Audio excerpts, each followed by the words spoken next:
কবি দেবেশ ঠাকুরের লেখা কবিতা ভারতবর্ষ। ভারতবর্ষ মানে কোনো আর্ট পেপারে আঁকা জল রঙের মানচিত্র নয়। ভারতবর্ষ মানে শুধু হর্ষবর্ধন কিংবা বাবরের বিজয়বার্তা নয়। ভারতবর্ষ মানে বিজয় সিংহের সিংহল জয়ের ফ্যাসিস্ট গৌরব গাথা নয়। ভারতবর্ষ মানে শুধু মীনাক্ষীপুরম কিংবা জামা মসজিদ নয়। ভারতবর্ষ মানে নেহেরুজির বংশানুবৃত্তি কিংবা জিন্না সাহেবের অলিখিত শ্বেতপত্র নয়। ভারতবর্ষ মানে এক ভালোবাসা, আমার তোমার, শব্দের, সঙ্গীতের, জীবনের, আকাশের, মাটির। আমাদের প্রাইমারি স্কুলে কল্লুখা সাহেব সাদা দাড়ি, মাথায় ফেস, ড্রিল করাতেন আমাদের। ডান বাঁ, টান বাঁ। সস্নেহে সতর্ক করতেন, পাপা সকল পা আর হাত মিলিয়ে মিলিয়ে ফেলো। কল্লুখা সাহেবের গোরের মাটিতে আজ ফেরেস্তার হাসি ভারতবর্ষের চেরাগ হয়ে জ্বলছে।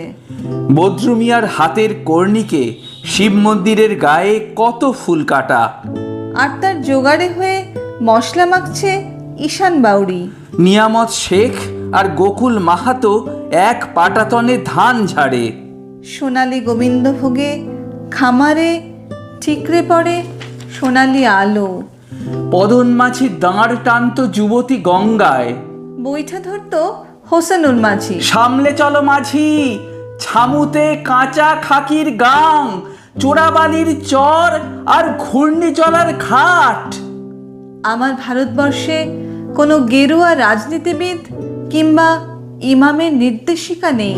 এখানে কোনো সংহিতা হাদিস ছাড়াই কোজাগরি চাঁদের অকৃপণ আলো পড়ে ঈদগার উপর। আর রমজানি চাঁদ তুলসী মঞ্চের গায়ে পূর্ণ আলো দেয়। আমার ভারতবর্ষ মানে রবি ঠাকুরের মধ্যে নজরুল, রবিশঙ্কর আর আলী আকবরের যুগলবন্দি, গণেশ পাইন আর মকবুল ফিদার রঙিন ছবি।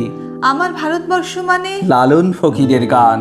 আমার ভারতবর্ষে আমি শুনেছি, মোহাম্মদ রফির সঙ্গে লতার ডুয়েট, দেখেছি পাল্লা দিয়ে আজহারের সঙ্গে শচীনের দৌড়, খেলার মাঠের প্রান্তে দাঁড়িয়ে শুনেছি নইমুদ্দিনের তদারকি চিৎকার। বিজয়ন, আকিল, কুলজিৎ, বাইচুং বারটাকে আরো বড় কর।